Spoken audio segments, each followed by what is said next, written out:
Hello and welcome. My name is Gavin, and this is the Onement podcast. We'll be doing this as audios if you're listening to it there, or obviously as a video on YouTube. This is actually my first podcast, and I actually started the idea a few years ago, did a couple, didn't stick with it, and I am back ready to do this now. So if you haven't ever come across the Onement, it's a combination of like a couple phrases, a oneness movement and one moment, and you combine those and you've got the Onement. And, you know, it's something that everybody is already a part of, whether they realize it or not, that we are all one. There's not anything you have to do to be a part of the Onement. We are already all are the Onement. So what this will be about is teaching oneness. There'll be a lot of discussions and guests with A Course in Miracles as the primary foundation and discussion topic, and talk about love and God and really living who we really are and our truth and what appears to be this world.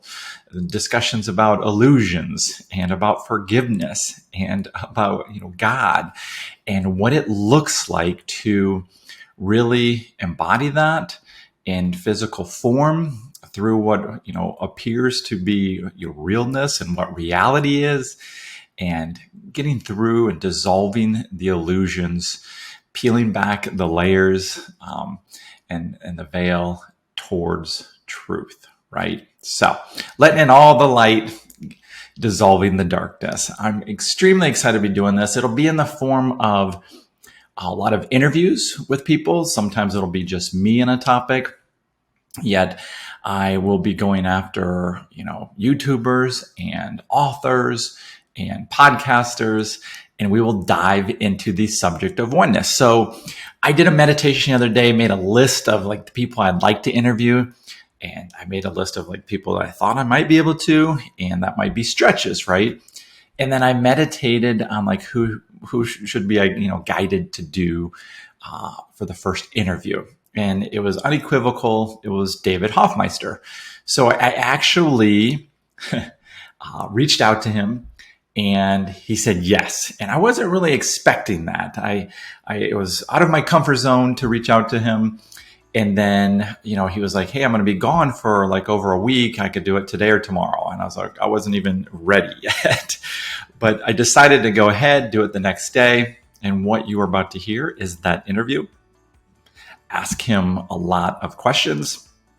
And we also have a discussion about things. And I also want to, share my journey of A Course in Miracles, of, heading towards truth and who I really am as, a possibility and as something that we get to do together, right? And be transparent about the ups and the downs and, what it looks like to be on the spiritual journey back to God, back to heaven, back to the light. So without further ado, I am very excited to introduce you to David. If you haven't come across him before, I would call him maybe a Course in Miracles kind of guru in the form of that he's been studying it for many years.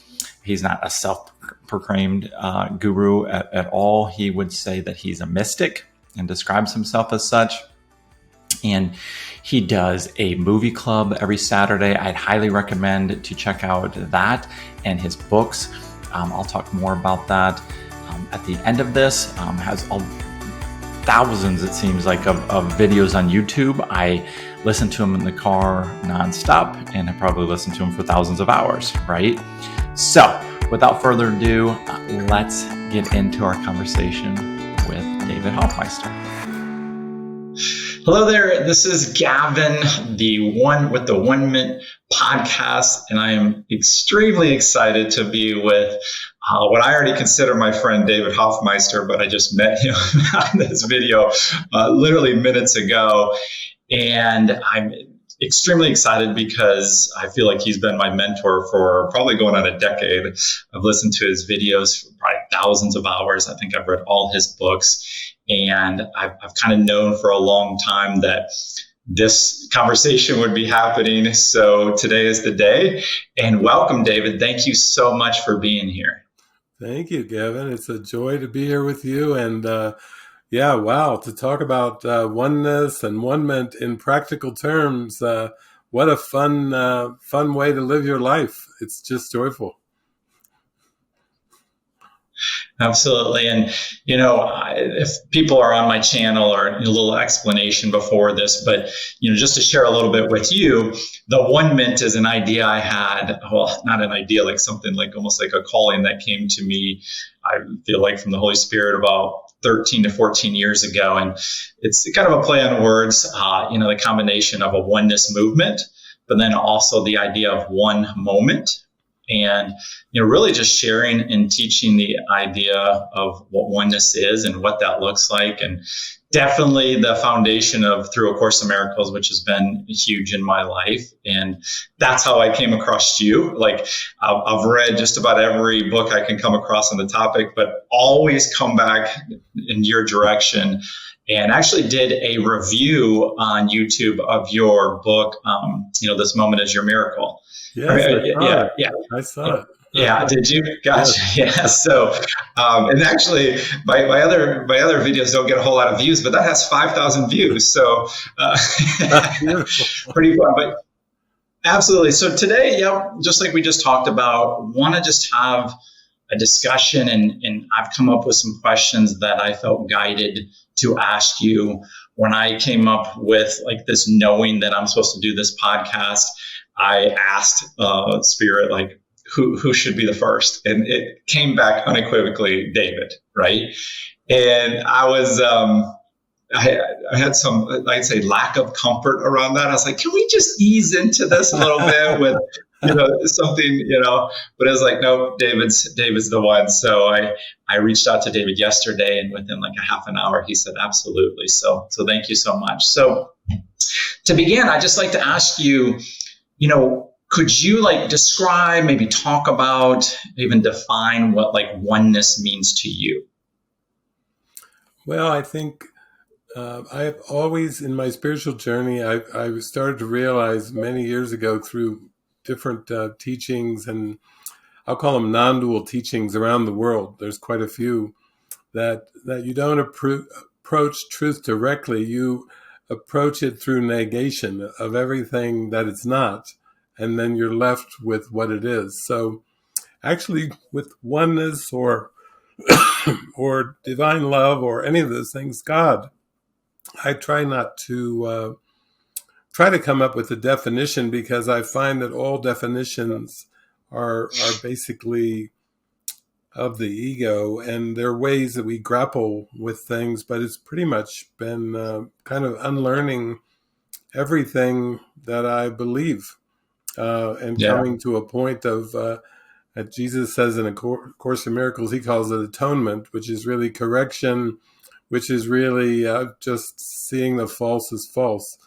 And, we both study A Course in Miracles, and Jesus says the atonement is the first miracle and the last miracle and all the miracles in between. So it has this kind of, absolute kind of definitive kind of experience. And so most of my focus has been on just uncovering whatever unconscious beliefs that I've held on to that are blocking me from the light or from this moment. And that's no small thing, as we know with this world, because the past is kind of, it's been an addiction, and the projection of the past into the future, and all the worry and planning and concern, that's part of the addiction or the attachment. So I don't try to define God or define the present moment, but I have a deep desire for it. That's what I could say. Awesome. Well, I've been watching your videos and following you for many years, and I love hearing your stories, which I have a feeling in the future I'll kind of have another call with you and go from your past of like your path. But when you first started like out and going out on the road, and I don't know, I would marveled at like how you stepped into that guidance and followed it and trusted it, right?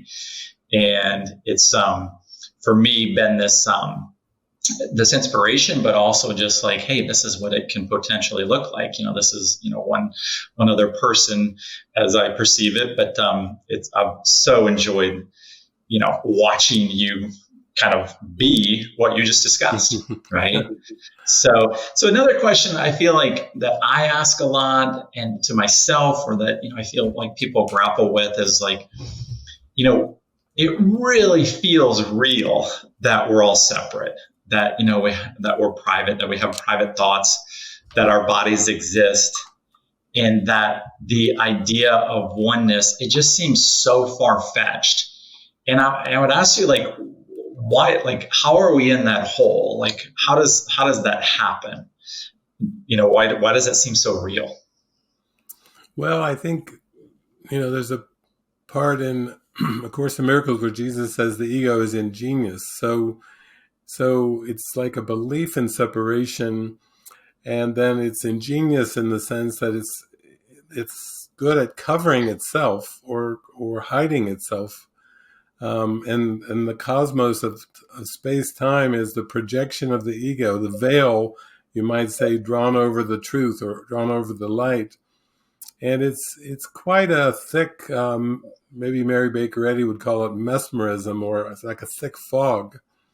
And the reason I think it seems so real is because everything that the ego made up, the body, the five senses, and the projected world that the five senses seem to perceive, it's all part of the same system. And so it's, in one sense, it's like a closed system, because everything that the five senses report to the separation. We perceive separate objects, separate people, separate places, separate planets and stars and galaxies.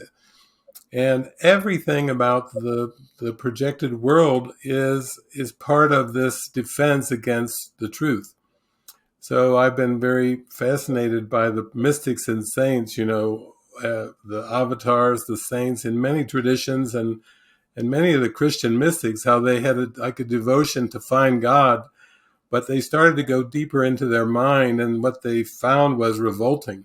I think there's even, my friend Francis showed me an article one time of Vipassana meditators who are known as very deep meditators coming back for a Vipassana conference in Thailand, and all of them saying, "Did you hit the wall?"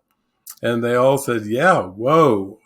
They got down so deep in their mind, and they hit like this wall that was kind of shocking and surprising.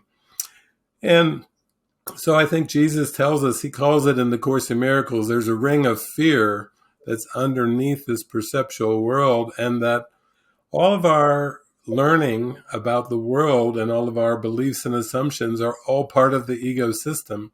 And so what we experience through the five senses and through the body is, it seems like an airtight system of images and laws of the world, gravity and all the laws of this world, economics and medicine and so forth. They're all part of the same system. So it would be like if you were a fish in the water and you interviewed the fish telepathically, and your first question is, "Can you tell me about the water?"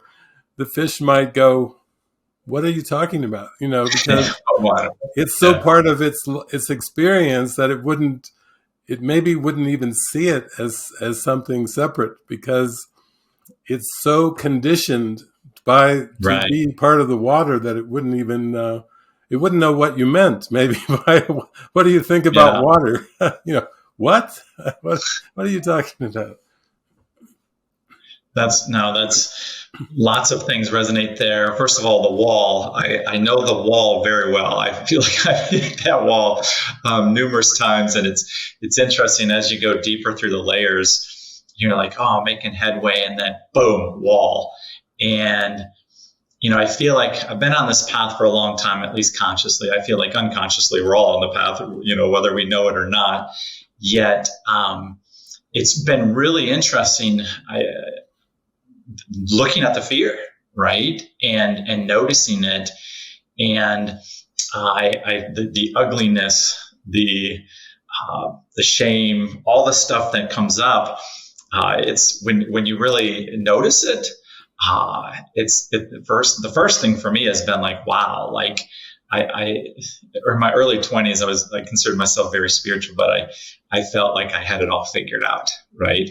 But I was just in constant denial. I knew all the concepts and the language, but I wasn't, going within. And it's interesting when you hit that wall of like to really look at it and to see those shadows, to see that darkness, and to kind of let the light in, and that's the interesting thing. You use the term as like a fish it's like with the water. Yeah, all these things in the world for us, we don't see it as like that we're in water. We just like, oh, this is what it is. So anyway, that makes a lot of sense, and I can relate to a lot of that stuff. So one of the things that comes up for me is when you talk about, there's these different words, and I know, like you said with like definitions, it's limiting in some respect, but what's your difference of like the difference between love and like oneness? Are those kind of like the same thing? And how does like God come into that?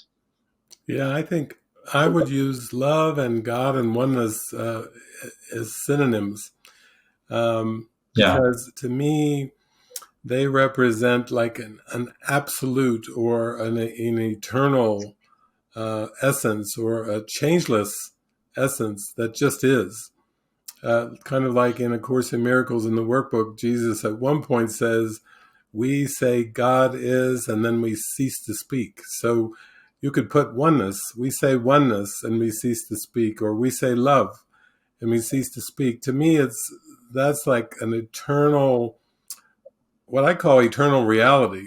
And that's why once we start to get into spiritual terms and trying to define them, there's so much disagreement. And I think when I've read the Course over the years, I would notice that Jesus was using words very loosely. Like he'll talk about a miracle, and he talks about, seeing the false as false, and miracles do not create nor really change at all. It merely looks on devastation and reminds the mind that what it sees is false. And then a little bit later, he'll say, you are a miracle. And I'll be like, because I thought, wait a minute, I thought I was the Christ, and now you're telling me I'm a miracle. And I started to see Jesus is so playful. He's not that precise. I mean, there's certain things where he uses a lot of synonyms, and like the real world and the happy dream and the forgiven world, I think are all synonyms. And then oneness and love and God to me are all synonyms, but the oneness is part of reality. And then I would say the forgiven world and the true perception, that's all part of the final illusion before we wake up to God. That's really our goal with our spiritual journey, is to come to a state of non-judgment where we just can look upon the world with a smile on our face, and a love in our heart. Yeah, wonderful. Well, some of the things you said there kind of reminded me. I first saw A Course in Miracles, the book. My mom was into it. I'm 48, and she had like the original like hardbacks, and they were in the 3 different books. And I was brought up a Christian, yet it just never resonated with me. My wife to this day is like, none of the biblical stories ever stuck with me. Like and so I always saw these books and started reading them eventually. Yet now I'm a big Kindle guy, right? And I looked up last night out of curiosity, like with Kindle, you can do searches, and the word oneness is used 79 times in A Course in Miracles. Okay, which I was like, that's kind of interesting. So then I went to each section to kind of see what Jesus was saying about it. And just like you said, like it was used very loosely in very, many different ways. A couple of things I wrote down, like one was, heaven is merely an awareness of perfect oneness. And another one is, healing is a thought by which 2 minds perceive their oneness and become glad. Oh, And so as I was reading through all these different things, it was coming, from so many different angles. Yet with all those different, ways of looking at it, it started like making a lot more sense too. So, and that's what I love about A Course in Miracles, how deep it is. It's not just like this one little thing. It kind of sheds light on it from many angles. So yeah. That's beautiful that you did that too, because that does make the point that we shouldn't get too hung up on words. yeah, Because Jesus says they're symbols of symbols twice removed from reality, but it's more like that surrender. When we're joyful and happy, then the words kind of start to come out of our mouth, and we don't even have to feel like we choose our own words. Like I like to think that the Spirit can just use this character in many ways without me, obsessing about did I say the right thing or did I do the right right. thing? Yeah. Yeah, absolutely. And, on the topic of Jesus, some of these questions have to do with oneness. Some of these questions are things I've wanted to ask you for a while, but do you feel Jesus was like an example of living oneness in physical form? Yeah, I think I would use the word example or demonstration or symbol, because everything in form is just symbolic. When I talk about Jesus, I'm talking about a living presence of love that I feel within me, I feel speaks to me, I feel speaks through me. It's not really a historical figure, which is the common way that Jesus is referred to, Jesus of Nazareth, whether people that believe he existed or didn't, whether people believe he was the Messiah or just a great teacher. We could say the same about a lot of historical figures, Buddha and Ramana Maharshi and so many, Yogananda, Paramahansa Yogananda, so forth. But Mary Baker Eddy, in more contemporary terms. But for me, it's a living presence. So I actually do use the terms Jesus and Holy Spirit interchangeably, or I'll use them both, because to me that's the presence that guides us, that comforts us, that instructs us, and that's here and now. The form to me is, the Holy Spirit doesn't seem to have a form, but Jesus did seem to have a form. But I don't make that distinction. I think of that as just a symbol that's there in time and space to be helpful among all the other symbols.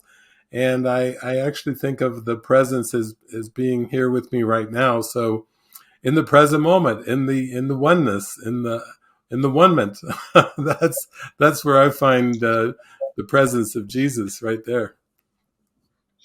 That's like an aha, like moment for me that resonates and makes sense. You also just use the word Messiah, which made me think. Have you I know you love movies. I've listened to many of your movie guide YouTubes and stuff. Have you seen the Messiah on Netflix? Yes, I saw most of it. I remember when it came out, I was watching it week by week and episode by episode, so I did get to see probably 90% of it.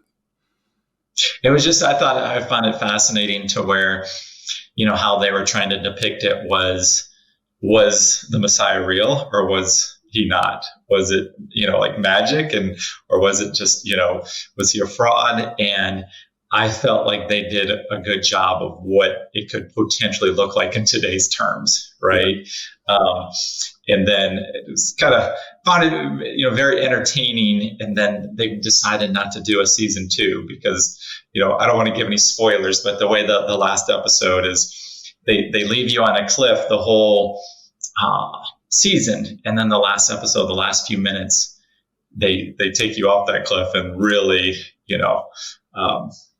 make you want to believe one thing one way. So I don't know if you got that far, but I would recommend because it's pretty good. Yeah. So disappointed they're not having a season 2. I don't know what happened with that. So I feel like what I'm about to ask you, gosh, I've heard people ask you this in so many different ways, but I want to ask it on here. I've started getting a lot of clarity over like the last 5 years. When I would have asked this question, I would have been like, I don't know if it's possible, but I'm starting to think and understand that it is, but I'll go ahead and ask. So is it possible to like live what appears to like a common traditional life, like, job, family, kids, houses, and still be like Jesus was?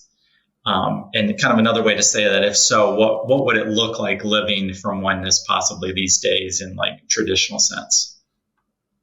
Yeah, well, I think Jesus is again a good demonstration of that. I think where we know from the Bible, it seemed to be the son of a carpenter, and he did carpentry. So we will say his teens and maybe 20s, Jesus worked a job. It was carpentry, we'll call it, and had a family that he was with. I think in Urantia book, it says Joseph died when I think Jesus was in his teens.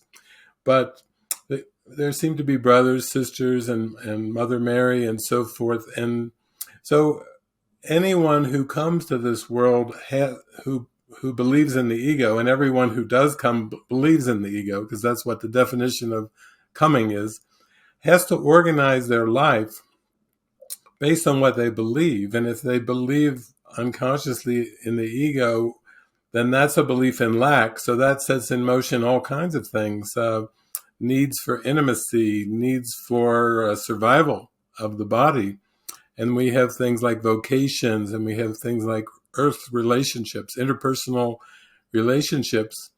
And I think through the Urantia book and Aquarian Gospel of Jesus the Christ and lots of materials that I've read, Jesus kind of felt when he was maybe in his teens and 20s that he had some kind of divine destiny. I can only imagine if you or I, we started to feel this divine destiny, and you might call it oneness or onement. That is your tickle in your heart. That's your call to return to God. And then as we move forward, I think as we go much deeper, things that we once believed in the world, for example, for me, economics was a big one, laws of reciprocity and supply and demand.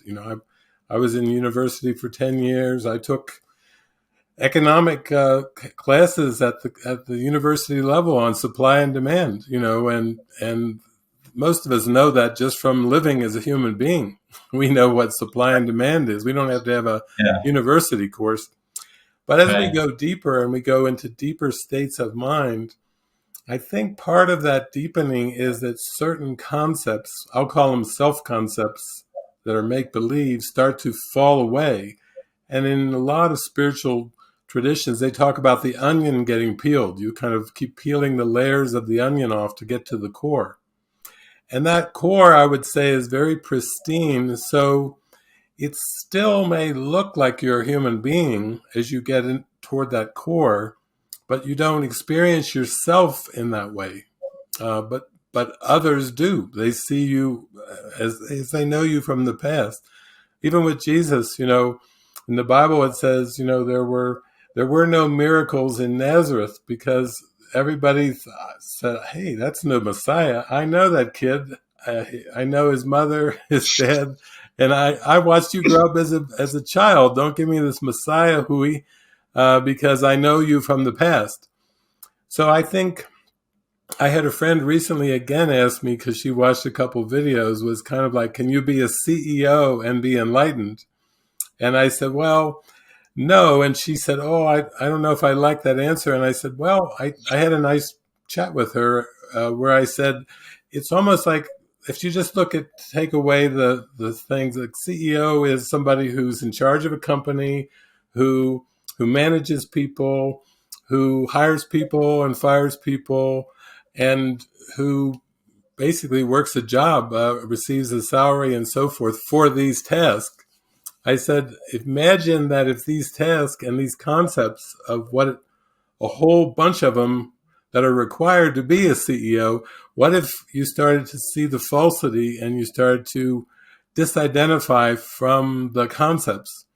And then you started to have a state of mind where you may even still look like a CEO, and definitely for your company, they would still go, "Oh yeah, you're the CEO," but you would cease to focus your attention on those concepts anymore, because you would be more drawn into emptying your mind of everything you think and think you know, and letting the light just shine through your mind in a full way. So, I mean, I always say, well, it just looks as it looks in appearances, and we're not really here to judge appearances. But I do feel like only through my steps of faith and my steps of trust, where I realized that the Spirit can still use all the symbols, still uses computers and planes and trains and automobiles, still uses things. I mean, my diet has kind of fallen away, so I'm kind of I don't know if I'm a breatharian yet, but I'm kind of a liquidarian, where I just am kind of down to liquids. And the things that used to be common, I mean, I traveled to 44 countries and shared many meals with people and had a lot of joy in that, but certain things just start to fall away in a natural way, not like I was trying to get rid of them, but just like they started to, I was less aware of them. So that's kind of how I think it goes. It's not so much of trying to be the Christ and still having a self-concept in the world, but it's more like letting the Holy Spirit shine the ego's self-concepts away, and then just being left with this direct experience of the light. I love that. Thank you so much. Yeah, I asked the question because I do feel like this podcast, this will be one of the common themes, and I feel like it's a topic that I have grappled with, and then a lot of people grappled with. And when I started the Onement, the quick fun story, like 13 years ago, the proverbial, I jumped off the cliff to see if I could fly, right? Well, I wasn't ready to fly. And what I mean by that is I quit my job. I was selling bamboo t-shirts at farmers markets. And, we had a lot of bills, we had little kids, and my wife was like, "What are you doing?" I'm like, "It's all good. We got this." Right. And eventually the fear of form of what was happening in my life with bills overcame the bliss of the Onement. Yet what I've realized over the years, like kind of the struggle for me has been like, how do I be father? How do I be husband? How do I be friend? How do I be son, of parents in this world, and follow that tickle, the word you used, right? Yeah. And I've always known, like, the Onement is just a word, just like we've said, but that I know who I really am, and it's painful not living that, right? And what I've realized, especially over the last few years, is I've used all those things like family and responsibility and jobs as the excuse, as the distraction. And that, I'd get up to a certain part in A Course in Miracles teachings, but then there would just be a hurdle, like now, because what I realized is it felt like loss. It felt like a massive sacrifice, like it's like either God or like my family. And slowly but surely, I've started letting go of that false belief, right? Yeah. And just started trusting the guidance. And I have no idea where this is all going to go. Yet I feel called to do it. And yes, I have some trepidation, like, oh my goodness, even like, I knew that I was like, once I send this message to David, like it's begun. Right. And when I was meditating this morning, it was like Spirit was like, "You're ready. You've been ready for a long time. Like let's get on with this." So that answer, you have no idea how much I resonate with it and appreciate it, and gives further clarity. And I'm sure it will with other people. And I want this podcast to be a way that people can participate in love and who they really are, their truth and oneness, and just the way you described it, and that they can, like, we can all join together and be the inspiration of what that can look like and go back to the light together. So, next question. Okay, what happens when there's nothing left to forgive in the world? Do we just become light? Do we become one? Like, I asked that question because I think that thought, to me, for a long time scared me. It felt like that loss. Yeah, yeah. Well, I think years before the book, The Disappearance of the Universe, was written, I was going up to Roscoe and visiting with Ken and Gloria Wapnick, and then started to really simplify my life and drop out of many things. And what I experienced was the three revelatory experiences where I got to see the disappearance of the universe three times experientially, where the figure ground, the three-dimensional of the world, kind of collapsed into two dimensions, and then this light started streaming in where there was formerly borders, and then the whole picture just was gone, and it was just like a blazing light, not of this world. And so these three revelatory experiences, Jesus says in the Course, they're very rare. Even one is very, very rare. Helen Schuckman, the scribe, had one in a subway in New York City. But what it was they were very convincing too, because I think for everyone, there's a bit of a fear of loss. Like, if the world's so familiar, it would be like taking that water away from the fish, taking time and space away from the human being. It seems like a big obliteration or a big devastation. Once you're accustomed to time and space, then the idea of not having it can seem frightening. But with these Yeah. revelatory experiences, I realized that no, that's the light that's beyond the veil. Like, I had three piercings of the veil, and then actually I was a bit frightened coming back. I wasn't frightened going. I was kind of taken into the light, and that's all that there was. And then coming back into time and space after the revelatory experience, it was like a rocket ship coming back into the Earth's atmosphere with a lot of I shaking feel and heat. it sounds like similar to like a near-death experience where I've watched a lot of those videos, and when people have almost died, they've gone to the light, and then they're like, it's kind of the choice to come back, and they're like, no, I don't. I want to stay here. Right. That was it. I think I was probably the same way. Only I had this feeling like, well, you're not ready to stay in the light. It's not like we're sending you back. It's like you still have a draw to the world, and you need to Mm. go. You have to face that. You have to forgive it. So I Hmm. think those experiences were very helpful, and that goes way back in the parable of David. So after that, I was pretty bold and confident at trusting and letting go of job and career and family and all those things that the mystics and saints talk about. But then it led to a lot of travels where I was experientially shown that I would be taken care of. People offered me places to stay and money for gasoline for my car. And back then I wasn't known as a teacher. I was like, this was just like amazing to me. This was contrasting all of my beliefs that I'd been raised with, the Protestant work ethic and so many things, just to go around and travel and be taken into people's homes and fed and Yeah. packing me lunch bags to go on my next plane. I was just like flabbergasted at the whole thing. But I think that's why Jesus had me on the road, because he had to show me that this was an actual experience. This wasn't like wishful thinking or pie in the sky ideas. This was an actual divine providence that he had to show me was Hmm. there for me. So I think that's why I went through it.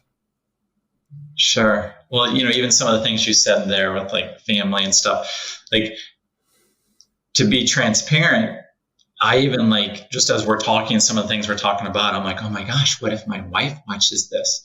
What if my kids see this? That they're going to think like, oh, dad cares more about, going back to the light than me. Right. I mean, that's the kind of stuff that comes up for us. Right. Yeah. And I'm starting to come to terms with that is obviously from one perspective, like that's like a belief that's coming up that I can dissolve and forgive.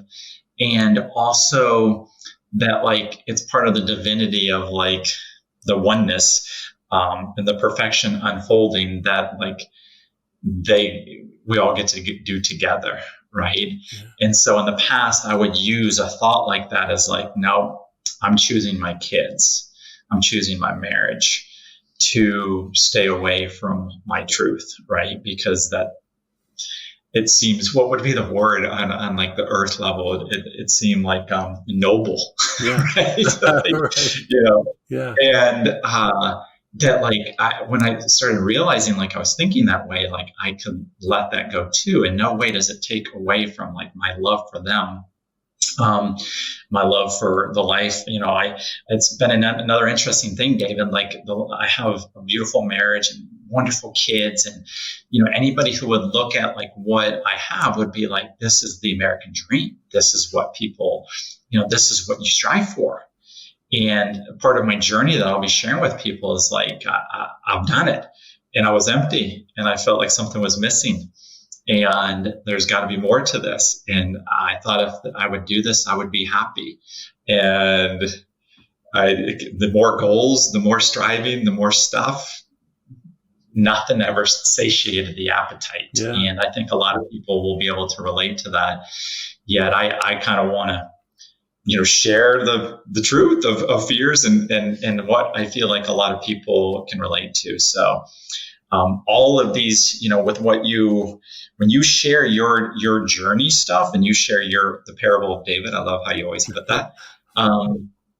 It's really, you can put yourself we can relate to it. We can like put ourselves there and kind of see what you did. And, when you left school and I love your car stories. You have some of the best car stories ever, which that's a whole nother video. But you can so relate to it when people share their stories and how they moved in that direction. Yeah. So how about this? I have you love movies. So is there a movie that comes to mind that you can recommend to my audience that would be a good metaphor for like oneness? Anything come to mind of like, oh yeah, this movie represents like the idea of oneness to me? Yeah, well, on the spot. Right now, the one that is I just watched it for the first time last night, and my heart was just dancing and singing. Because as you know, with movies, I like to bring in not only Course in Miracles, but I like to bring in religions, philosophy, science, quantum physics, and I'm a big one for movies as modern day parables that help us. Yeah. Like you said, with maybe your wife or your children, if they maybe watch us talking and they're like, what? But if we're watching a movie together and they're into the story and they see it unfolding, then that's where you can relate to it. That's why you like to relate to some of my car parables and my what I went through. Yeah. But I just saw a movie last night that I'm going to show on New Year's Eve, New Year's Eve day online. But it's called Einstein and Eddington. And here we have Albert Einstein and Arthur Eddington, two scientists. One's a renowned British scientist who was known back in the early 1900s as the greatest scientist in terms of measurement. And then we have Albert Einstein, who's a young Einstein back then. And World War I is the backdrop. The countries that they're from are clashing in a battle in Europe, the British and the Germans in World War I. But both of them have a passion to know the truth through science. And so that's a perfect movie, I think, for me to come towards oneness, because Arthur Eddington, he's grown up, and he's got a position in a particular observatory in England that was originally held by Isaac Newton. So he's like the ninth one to hold that chair or that position. And most people know that Isaac Newton was kind of called the father of science. But I always make a contrast between Newtonian physics and quantum physics because they have very different worldviews. And I would say Newtonian is very much like traditional scientific method, trying to determine what is the nature of reality through the five senses and measuring the projected world.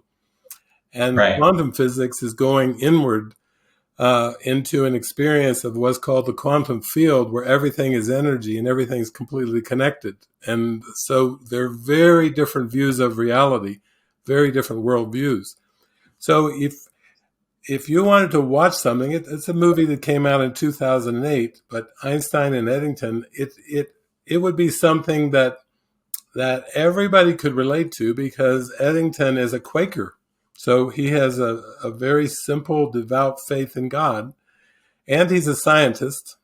So he's grown up in Newtonian physics his whole life. And then Einstein starts to ponder things like gravity and the speed of light and the world in general, and start to realize that what we perceive as absolutes, which we would say gravity, Newton would say gravity is an absolute, and the laws of physics are more absolutes. Time is an absolute, and space is an absolute. Mm-hmm. What Einstein, in his theory of relativity, discovered was no, actually, gravity and time and space and motion are all interrelated, and they're all relative.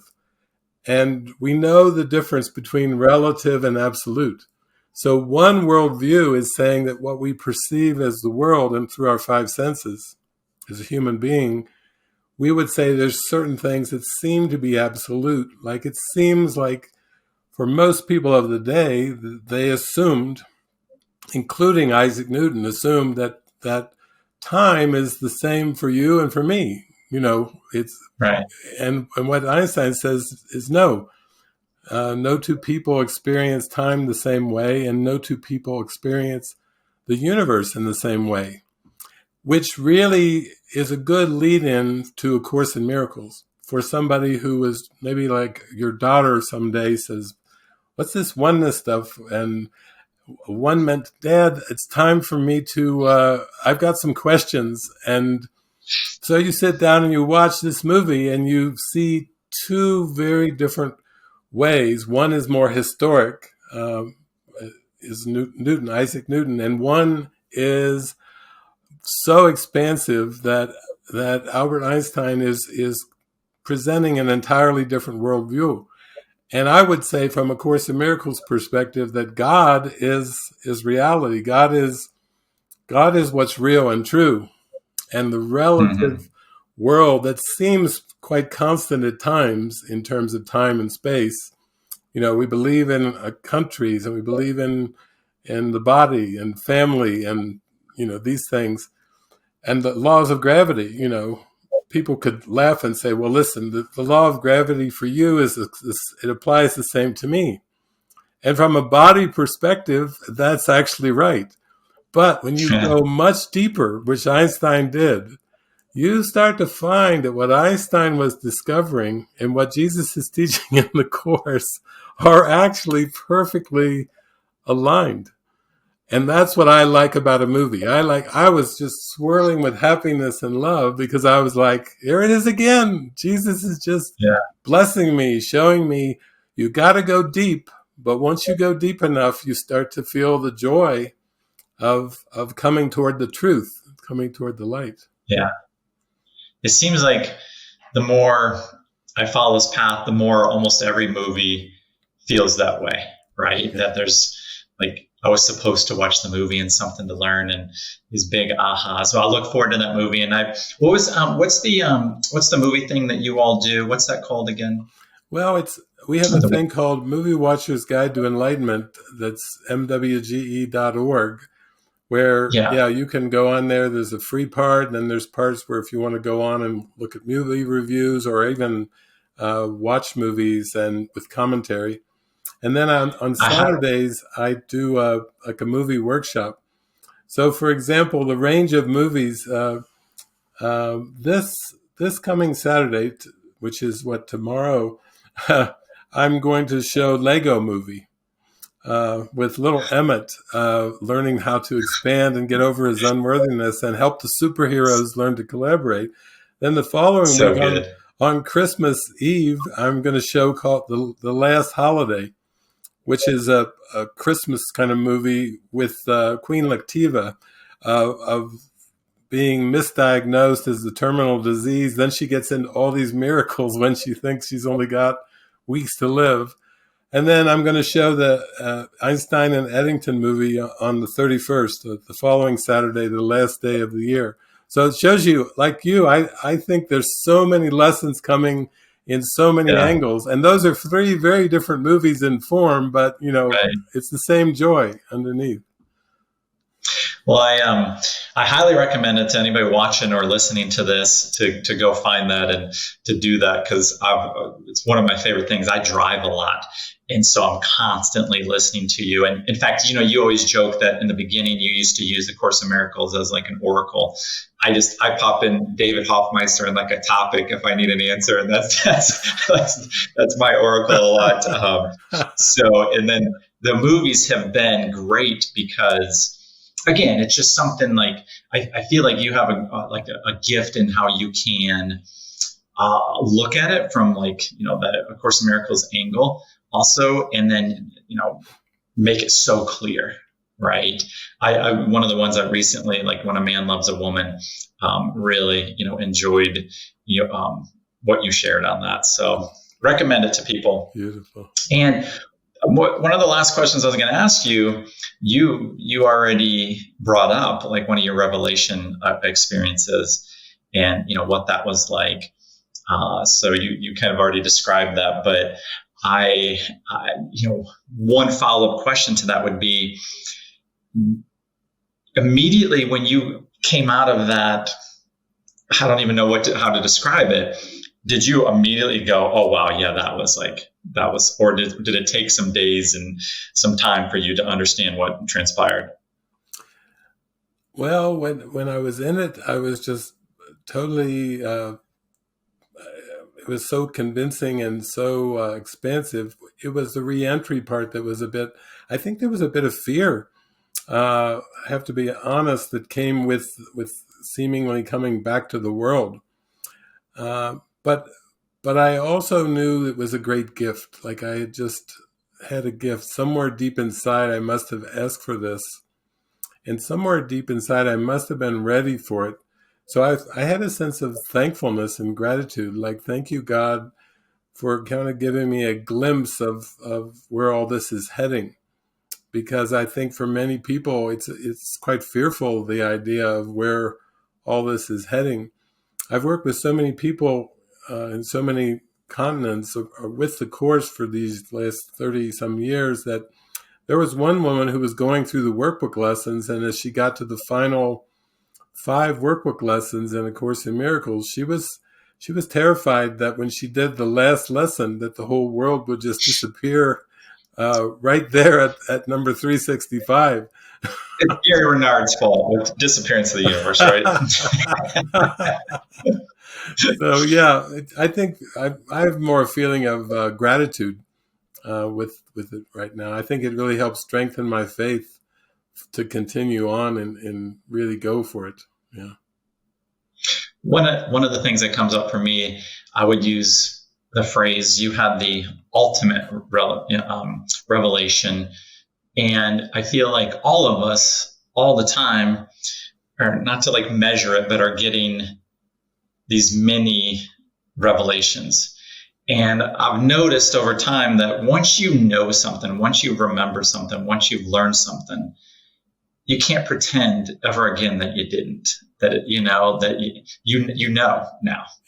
And you can try to act small or to act like it didn't happen. And when you have something happen like that, like the ultimate revelation, like you use the word gratitude, but yeah, there's no going back. Like it's just never the same again. And I feel like that's kind of what happens in what perceived as this world happens a lot with all these mini ones along the way, that there's just like, you can't ignore it. And if you don't ignore it, then there's a lot more joy, a lot more love. The veils are, gone through, more light shines through. And that's kind of the trick, it ties in with forgiveness. Easier said than done for a lot of us. But as you go down the path farther and farther, it seems more normal, more natural. In the beginning, I remember A Course in Miracles, I like, this is amazing, but I have no idea how you do this. Like this sounds, it's impossible. And after, 20 years later, it's like I'm experienced a lot of the stuff, and the knowingness has come with that. So I encourage people to stick with it. And that's part of what this podcast will be about. And, you mentioned the word gift. You do have a gift, David. It's kind of been weird. Like it's messed with my mind, because like I'm listening to you, and it's like I've listened to you and watched you on video so much. And then a couple of times I've been like, oh yeah, you're actually on with him right now. Like you need to participate in this, right? So like it's all like different reality going on. Like, wait a second. But also like this deja vu that like knew this day was coming. So I want to thank you for, your time today, how openly you give. And I look forward to more discussions. I look forward to meeting you in person. And I just so really appreciate the time you took, and looking forward to at some point giving you a big hug in person, but I give you a virtual hug now. So thank you so much. And if there's anything you want to say in closing, but I thank you for your time today. Thank you, Gavin. Well, it's like you said at the beginning, your mother was into the Course. So you're part of a generation where mothers are exposing their sons to these ideas. And I have some friends in the Canary Islands. Actually, a couple of them have moved on, but it was a generational family. Grandma and mom and the daughter and granddaughter were all into the Course at the same time. So I visited them, and the daughter took off. She was only 12, I think. She took off school. I want to be off school when David's here. And we went driving around Gran Canaria with me playing DJ and having the granddaughter show up at my gathering and start to draw an infinity sign and then a snake and a Garden of Eden. So I had to stop the whole gathering, and I said, is the infinity sign God? She says, yeah, God, Dios, yeah. And then the snake. So I just have had so much fun with people that are, I'll call them like generational Course students, because it wasn't my case when I grew up. I felt like I was wandering in the dark and like, what is this? And why doesn't anybody else know about this? But I love to talk to somebody who's like grown up in that kind of a thing where they were introduced by their mother. So that's a treat for me. I think that's a real treat. Well, on that note, real quick, my family, everybody supports me, but my kids are in high school. I have one in college. My wife is spiritual, yet no one else is really into the Course in Miracles. And for a number of years, they're not against it by any means. It's just not their, it's not their thing. And I used to need that. I used to like, gosh, I want my wife to like do this with me, or, my kids like, this is, and I've let go of that need. Like I realized that was one of my distractions or excuses to like not really dive into it. And they've heard it. They've listened to the videos on car trips and stuff, listening to you and stuff, and they all know who you are. But I told them I was interviewing, like, oh, you're interviewing David. That's great. Yeah. and they're supportive, but I allow them, their path as it unfolds for them. So, but I thought I'd share that real quick. So thank you again, my friend. I so appreciate it. Absolutely. And I know you're traveling to Florida next week, and have a wonderful time. One of these times you're in Florida, I will make it over that way and definitely see you in person. But thank you so much for your time, David. Thank you, Gavin. It's been a joy. Thank you so much. Much love.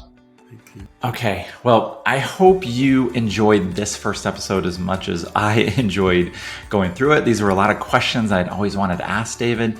Please go look him up on YouTube, David Hoffmeister.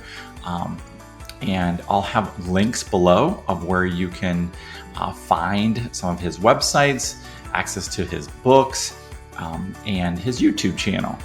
And I just want to thank David again so much for his contribution of his heart, of his knowledge and sharing, and his time. And also, I'm wearing the shirt Only Love, and I am going to have some merch or some Onement clothing that I'll have available. I'll put a link down below in this too, so you can link onto that. It comes in a lot of different patterns and colors and designs and options. So looking forward to begin this journey with you. Please subscribe. I'll also share this with friends if you feel called. And I'm looking forward to continuing this journey with you. So I will see you on the next episode soon. Much love, my friend.